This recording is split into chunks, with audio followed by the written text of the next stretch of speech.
సిలువ మీద అటుపక్క ఇటుపక్క వేలాడిన దొంగల్లో కూడా అన్నాడు, రే మనం ఈ శిక్ష పొందుతున్నామంటే న్యాయం రా. ఎందుకంటే మనం దుర్మార్గాలు చేసాంరా, మనుషుల్ని చంపాంరా, దీనుల్ని దోచుకున్నాంరా, అమాయకుల్ని అభాగ్యుల్ని ప్రాణాలు తీసాంరా.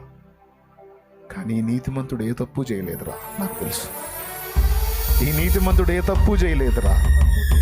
ఆకలి కొన్న బిడ్డలకి ఆకలి, నా బిడ్డలు ఆకలితో ఉన్నారని రొట్టెల్ని 5 రొట్టెలు 2 చేపల్ని వేలాది మందికి అద్భుతం చేసి కడుపు నింపి పంపించాడు. దీనుల్ని అభాగ్యుల్ని వెతుక్కుంటూ వెళ్ళి రక్షించాడ్రా, బాగు చేశాడ్రా. కన్నీళ్లు చూస్తే దాటిపోలేదురా. గుడ్డి వారిని, కుంటి వారిని, అంగహీనుల్ని, మూగవారిని, చెవిటి వారిని,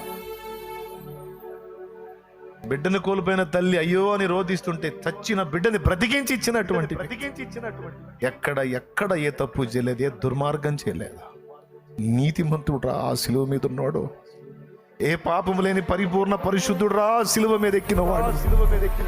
నిజంగా ఇతడు లోక పాపముల కొరకే ప్రాణం పెట్టడానికి వచ్చిన దేవుని గొర్రె పిల్లరా.